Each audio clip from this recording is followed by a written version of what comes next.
She said it while folding laundry. That's the part that really stuck with me. Not the words themselves, but the ease with which she delivered them. A stack of socks in one hand, my damn sweater in the other. Eyes on the TV, not even bothering to look at me. These kids aren't yours. Like I'd misfiled a receipt. Like she was correcting some logistical error. I stood there in the kitchen, holding a pan still warm from dinner, the smell of garlic and butter still hanging in the air. The kids had gone upstairs already. Chloe was FaceTiming her best friend, and Mason was rewatching some YouTuber scream into a headset. Normal night. Routine. The kind that dulls you into thinking the ground is solid. She didn't yell. No drama. Just a truth, raw and bare. These kids aren't yours. She didn't even flinch. And I didn't ask for clarification. I didn't stammer or argue or plead. I just nodded once. Set the pan down. Wiped my hands on the towel. Said, okay. Then I made her a cup of chamomile, because she said her head hurt. Sat beside her on the couch. Watched the rest of the show with her. Laughed when she did. Kissed her shoulder before bed. She probably thought I was taking the high road. She probably felt vindicated. But when the house finally fell still, when her breathing shifted to that light snore I used to find comforting, I slid out of bed, walked downstairs, opened my laptop, and logged into the tuition portal for Westfield Academy. 2 clicks later, the upcoming payment, $12,000 for the spring semester, was gone. Authorization revoked. Future payments disabled. Then I opened the shared drive I used with my accountant. Uploaded every receipt from the past 8 years. Soccer uniforms, orthodontics, piano recitals, weekend trips, allergy tests, all under my name, all funded by me.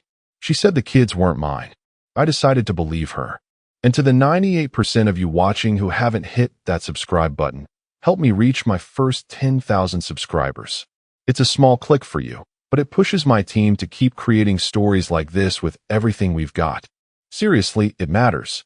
The next morning, I was buttering toast while Chloe argued with Mason about screen time. My wife strolled in with her usual half smile, stealing a bite of my breakfast like nothing had happened. I handed her coffee, kissed the top of her head. You're sweet, she said absently, scrolling through her phone. See? I knew you'd get over it. Over it. Like it was a mood. A moment. A stub toe on the path of marriage. She didn't realize what I'd taken from that moment. She didn't realize she'd just given me permission, not to stop loving the kids, but to stop pretending I didn't notice the quiet erasures. The way she'd started calling me he when speaking to friends. How my framed photos disappeared from her office. How the school started copying only her on emails. She had been rewriting the story for a while. She just didn't expect me to hand her the pen back. The Westfield parent portal had this pastel blue interface, like a pediatrician's office. Cheerful fonts. Little icons shaped like books and backpacks. I'd logged in hundreds of times. Paid every invoice before the paper one even made it to our mailbox. Field trip to DC? Done. Chloe's iPad rental for remote learning? Sure. Mason's aftercare during flu season when my wife couldn't be bothered to pick him up? Always me. This time, I scrolled straight to the billing tab. No hesitation. Upcoming payment, $24,000. Spring term, due in 4 weeks. I clicked the authorization settings drop-down. Withdraw future payment authorization. One more prompt. Are you sure? Yes. Final confirmation. Yes, I'm sure. The screen flickered. The portal refreshed. A friendly message popped up.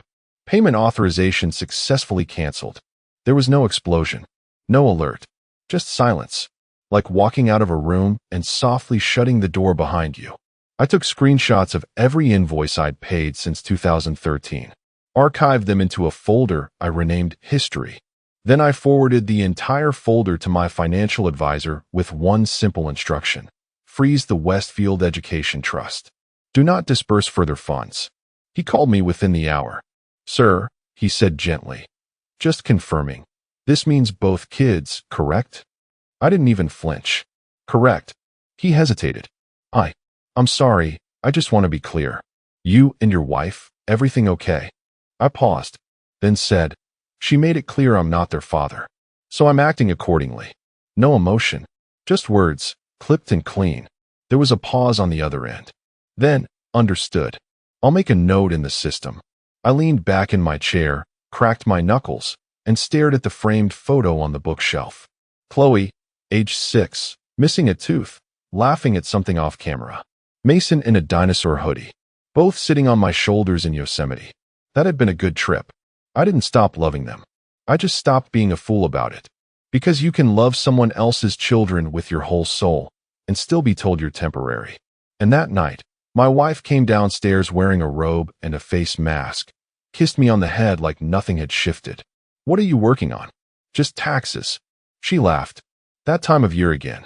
Yeah, I said. Gotta make sure everything's in the right name. She didn't even catch it. Not yet. She floated downstairs in yoga pants and a messy bun, humming some tune from the 2000s like it was still her decade. The smell of cinnamon toast and fresh coffee wafted through the kitchen. I was at the counter, slicing apple wedges into the kids' lunchboxes. Mason was already in his uniform, trying to explain to Chloe why Pluto being a planet mattered more than algebra. The usual breakfast debate. Morning, she said, leaning over to grab a mug. You're up early. Didn't sleep much, I replied. She didn't probe. Just sipped, scrolled, smiled. To her, it was over. Just another bump in the marital road. A weird conversation and an unusually long silence. She thought I was sulking. Maybe she chalked it up to hormones or age or ego. He's sensitive sometimes. I imagine her saying to one of her work buddies later. Probably over lunch, probably with a pitying smile. You know how men get. He'll get over it. What she didn't see was the paper trail I left behind. The timestamp on the portal cancellation. The trust suspension notice marked irrevocable. The invisible line I'd drawn that night and never planned to cross again. By the time she pulled into the office garage and waved at the receptionist like she hadn't just detonated our home dynamic, I had already picked up dry cleaning, answered 2 emails from the kids' homeroom teachers, and rescheduled Mason's orthodontist appointment for next Thursday. She still hadn't caught the scent of smoke from the fire she started. It hit at 1:37 p.m. Her phone buzzed during a planning meeting. She glanced down, recognized the number, smiled. Westfield Academy. Probably about a fundraiser, she thought, or Chloe's overdue library books. She excused herself with a laugh, stepped into the hallway, pressed answer. Hello, this is Ms. Callahan. The voice on the other end was professional, measured, polite, but distant. Hi, Ms. Callahan. This is Patrice with the billing department at Westfield. We're just confirming how you'd like to handle tuition for the upcoming semester. Your partner removed payment authorization last night. Should we send the updated invoice to your email or home address? There are moments in life when time stutters. Her fingers clenched the phone just a little tighter. Her voice caught in her throat before she found the right pitch. I'm sorry. He what? He removed his card and disabled future payments. We're assuming there was a change in financial responsibility? We just need to confirm the next point of contact for tuition processing. Her eyes darted around the hallway like the walls might help her make sense of the sentence. No, that must be a mistake. He handles all that, she said, trying to sound in control. Oh, well, according to the account, his access has been revoked. The system shows your email added as primary on file. Is that preferred? There was a long silence. Then, yes. Sure. You can send it to me. Thank you. And just a heads up, the payment deadline is February 15th. Let us know if you'd like to discuss installment plans. She ended the call without saying goodbye, just stared at the phone like it had betrayed her. And for the first time in a long time, she didn't feel in control. The first call came in at 2:09 p.m., exactly 32 minutes after the one from the school. I saw her name on the screen while I was walking back from the hardware store. I didn't even slow my pace. Just let it ring. Watched the call icon disappear like a raindrop down a windshield. 3 minutes later, a text. Everything okay at home? I typed my reply without punctuation, without warmth. Kids are fine. I knew that would land like a gut punch. The subtext wasn't subtle. She didn't text again. That evening, I cooked dinner like usual. Lasagna. From scratch, because Mason had been asking for it all week. I chopped the garlic, layered the ricotta, poured a glass of red wine. Not for me, for her. Set the table with napkins and forks. Called the kids down like nothing had shifted. Chloe told me about a pop quiz. Mason wanted help with a science project involving magnets and tinfoil. The only thing missing was her voice. She didn't say much when she got home. Kissed the kids. Took a sip of the wine I poured.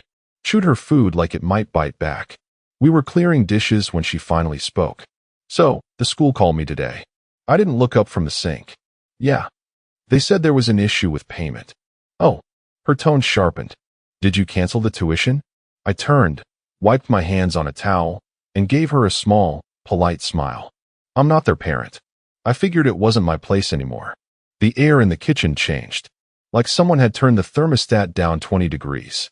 She tried to laugh, but it cracked mid-breath. I didn't mean it like that. I was angry. You know how people say things they don't mean. I nodded. Sure. But you said it. I didn't raise my voice. Didn't accuse. Just stated the fact, and went back to stacking plates. That's what made it worse. Because anger she could argue with. But this was surgical. She hovered there in the doorway for a moment, like she was waiting for me to say something else. Offer an out. A rope to pull her back onto solid ground. I didn't. Instead, I picked up my book from the counter. Sat down. Turned to the dog-eared page. The kids were already in the living room, half watching a cartoon, half scrolling through their phones. She stood there, then slowly walked out. No apology. No fight. Just silence. And I let it stretch. Let it settle over the house like ash. Because when someone burns the bridge, it's not your job to rebuild it. The envelope arrived on a Thursday. Thick cream stock, embossed logo in the top left. Westfield Academy never skimped on appearances. It landed on the counter between a grocery circular and a water bill, but it might as well have come laced with dynamite. I saw it first, but I didn't touch it. Just set the other mail aside, placed the envelope dead center like a warning flare, and walked away. She didn't open it that night, but she saw it. Her eyes lingered on it like it might bite. She made pasta. Forced to joke during dinner. Pretended everything was normal. Chloe mentioned a spring recital. Mason asked if we were still going to the science fair next month. She told them, of course, with a smile so thin you could see through it. That evening, after the kids were in bed, she finally cracked. We were both in the den. I was rechecking some receipts, nothing school-related, just habit. She walked in barefoot, holding her phone, no makeup, no armor. They sent the reminder, she said. I didn't look up. I saw. It's due in 5 days. I nodded. That's what the email said. There was a pause. She stepped closer. So, you're really not paying? I closed my laptop gently and looked her dead in the eye. You said they're not mine. I'm honoring that. Her face twisted. You're punishing the kids. No. I'm stepping back. Like you told me to. You made it clear I'm not their parent. They love you, she snapped. I raised an eyebrow. Do they? Or do they love the man who pays the tuition and remembers to pick up the cupcakes for Chloe's class on Fridays? That's not fair. I tilted my head. Neither was what you said. And with that, I stood, walked past her, and turned off the kitchen light on my way to bed. She told the kids nothing. Of course she didn't. She tried to act like the envelope didn't exist. Like the walls weren't closing in. But kids aren't blind. Chloe started glancing at her phone more, probably checking the school app. Mason stopped asking about the science fair. They didn't know the details, but they felt the chill. Her pacing became a nightly ritual. After dinner, after dishes, she'd walk laps in the hallway, phone in hand, occasionally stopping to stare at the envelope, still unopened, still looming. She tried moving money that weekend. I noticed the bank notification. A denied transfer. Insufficient funds. She had a good job, sure, but private school for 2 kids was a different beast. Especially when you'd gotten used to someone else carrying the weight. She started staying up later. I could hear her on the phone in the laundry room. Whispering. Tense. Probably trying to find a backup plan. But she didn't have one. And the envelope sat on the counter like a clock, ticking down. Because when you remove someone from the story, you don't get to ask them to proofread the next chapter. The email from the school came Monday morning, subject line. Parent contact verification. Spring term. A routine administrative request. They sent one every semester, usually ignored by most families, but this time I opened it immediately. Scanned each field carefully. My name was still listed as primary emergency contact, secondary billing, field trip authorization, and after-school release. All the roles I'd filled without thanks, without question, for nearly a decade. This time, I edited every field. One by one, I selected Remove. At the bottom, under Additional Comments, I typed, "Please remove me entirely from all parental contact roles, billing responsibilities, and authorization access effective immediately. All communications and obligations should be directed solely to their mother. Thank you." It was sterile, deliberate, the kind of note that doesn't invite clarification. I clicked send. 3 hours later, my phone rang. Westfield's main office. I knew the number before I picked up. "Hi, Mr. Callahan. This is Patrice, Billing and Administration. We received your update, and I just wanted to confirm you intended to fully remove yourself from all parental permissions. Is that correct?" "Yes." "I see. Forgive me, I want to make sure you understand what that entails. Field trips, medical emergencies, anything requiring legal authorization." "I understand," I said. "Their mother made it clear I'm not their parent. I'm respecting that." There was a pause. Then, more softly, "I'm sorry to hear that." "Me too." And I hung up. I didn't feel proud. I didn't feel vindicated. I felt, still, like someone had turned off a humming appliance in the background that I hadn't realized was driving me crazy. That night at dinner, Chloe looked across the table, eyes flicking between her mom and me. "Is Dad okay?" I looked up briefly, met her gaze, then returned to my baked chicken like it was the only thing that mattered. Her mother jumped in. "He's just being dramatic, honey." I didn't respond. Chloe didn't believe her. Because dramatic was never my style. And they knew that. If I raised my voice, it was to cheer from the bleachers. If I stepped into a school office, it was to donate or volunteer. I was the guy who filled out the parent surveys, who sent thank you notes to teachers, who remembered to bring peanut-free snacks for the class trip. So when I stopped, they noticed. She knew it too. I caught her that night, rereading the school's email on her laptop. Lips pressed tight, jaw clenched. She clicked through the contact forms like she was hunting for an error, some hidden checkbox that would undo what I'd done. There wasn't one, because I wasn't just stepping back from payments. I was erasing myself from the narrative she tried to write me out of anyway. And when the school prints the next newsletter, when the parental acknowledgments list names at the bottom, it won't include mine. Not because I forgot, but because she asked me to remember I didn't belong. And I finally listened. She left early Saturday morning under the excuse of getting groceries, but I knew better. The bags she returned with were suspiciously light. Milk, bread, a few apples. Nothing that required a 2-hour absence and no receipt. Later that night, I saw a text flash on her phone while it was charging on the counter. "I can send $2,000, but that's all. Don't ask, Mom." She's still pissed. Laura, her sister, the same sister she hadn't spoken to in 4 months. Reconciliation by necessity, not affection. Her pride was cracking. I watched her pace in the kitchen later that night, glass of wine in one hand, phone in the other, whispering through clenched teeth. Then came the call I'd been expecting. She stepped outside onto the patio. I muted the TV. "Hey, yeah, it's me. I know, it's been a while." Pause. "No, everything's fine. Look, I hate to ask you this, but..." Longer pause. "They said if I can't pay by Monday, the kids can't re-enroll. I just need something short-term." Silence. No interruption. Just silence from his end. Then, "Oh," her voice dropped. "Right. I understand. Of course. Yeah, no, it's fine." She came back inside, didn't say a word, didn't look at me, went straight to the bathroom and locked the door.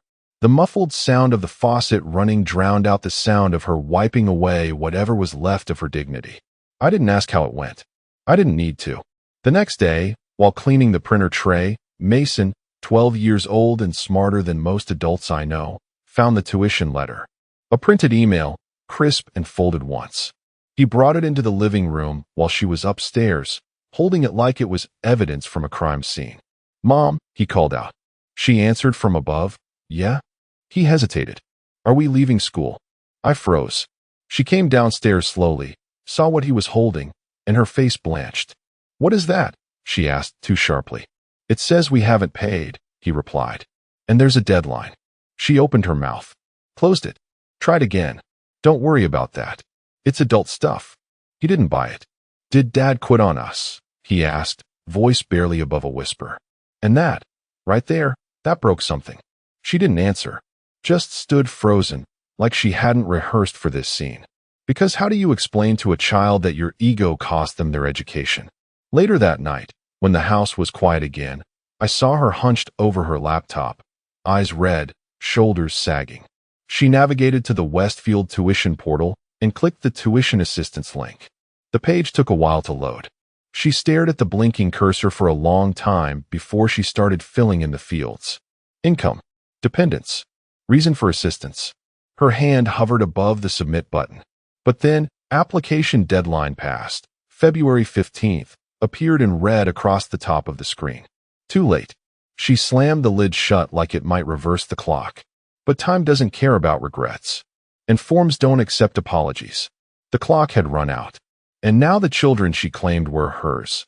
They were starting to see who really stayed and who just spoke. She arrived 15 minutes early, dressed like she was headed to a job interview she hadn't prepared for. Blouse one button too high, blazer wrinkled from the back seat, hair pulled into a tight bun she hadn't worn in years. She looked like someone trying to wear competence like a costume. Her hands shook as she signed in at the front desk. The receptionist, bright smile, perfectly clipped syllables, asked if she wanted water. She declined. They led her to the conference room where the principal waited, along with a billing representative who didn't bother to hide the manila folder with their last name printed on the tab. Westfield was polite, but not subtle. "Thank you for coming, Miss Callahan," the principal began, clasping her hands across the table. "We understand financial strains happen, and we want to work with families whenever possible." She nodded quickly, too quickly. "Yes, I appreciate that. I just need a little time." The woman from billing flipped through the folder. Tuition for both Chloe and Mason is currently unpaid. The deadline was last Monday. We're prepared to extend the due date 2 weeks, under the condition we receive updated financial documentation. "Yes, of course," she said, digging in her bag for a manila envelope stuffed with recent pay stubs, bank statements, a letter from her employer, everything she'd rushed to collect after the portal denied her assistance application. The woman accepted it, began leafing through. "And the father?" the principal asked casually, like she was asking about the weather. She froze, blinked. The pause stretched. "He's not involved anymore." The room chilled. The billing rep looked up slowly. "I'm sorry, he's been the only financial contact for the last 10 years. The principal leaned forward, gently, but with clear concern. "Was there a change? Is he all right?" She swallowed. Her voice cracked just enough to break the veneer. That was his decision. No one said anything for a beat too long. The woman from billing nodded slowly and made a note on the form. "All right. Well, we'll process this and follow up by Friday." The meeting ended with tight smiles and limp handshakes. No warmth, just polite distance. She walked out of the building like someone who had held it together for too long. In the parking lot, she climbed into the driver's seat and gripped the steering wheel. Her eyes stared straight ahead, unmoving, unfocused. Then, slowly, the tears came. Not loud, not dramatic, just quiet, steady streams she didn't bother to wipe away. Because that conference room wasn't just about tuition. It was a funeral for the image she'd clung to, the story she'd told herself, that she was in control, that she didn't need him, that she could fix it all with a well-timed smile and a carefully curated lie. But now, she'd said it out loud. He's not involved anymore. And for the first time in months, maybe years, no one believed it was by accident. Dinner that night was awkward from the first spoonful.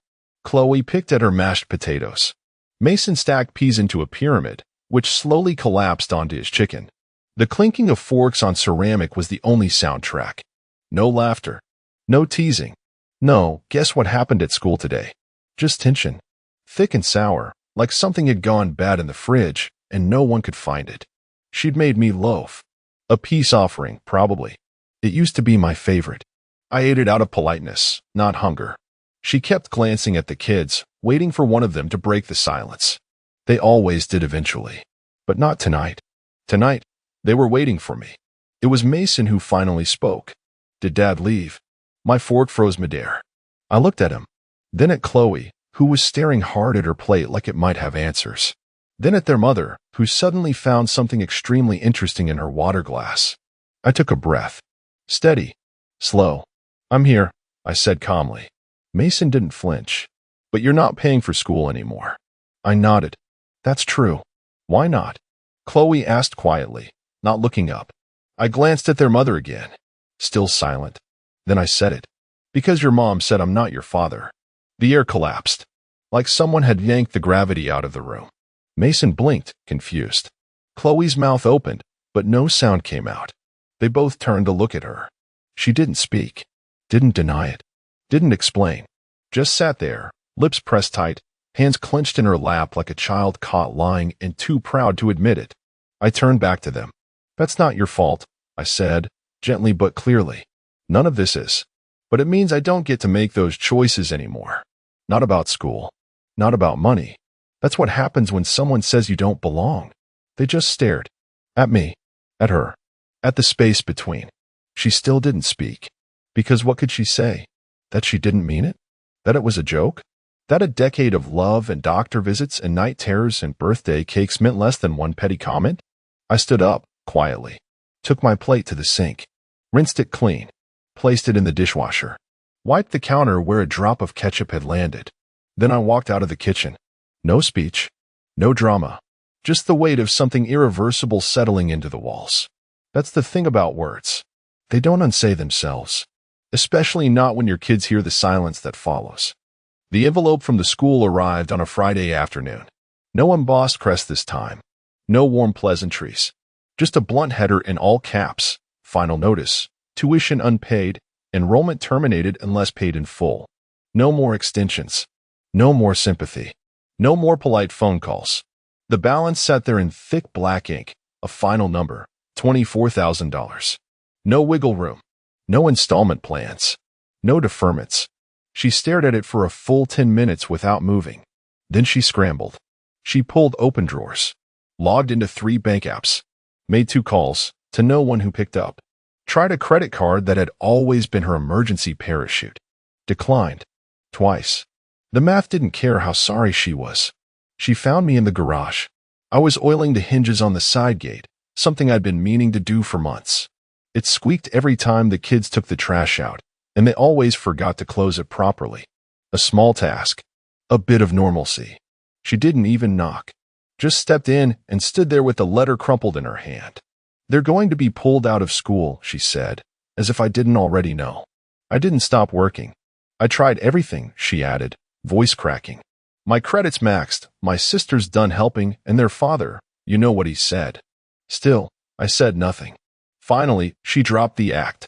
I need your help. The quiet after that sentence was louder than a scream.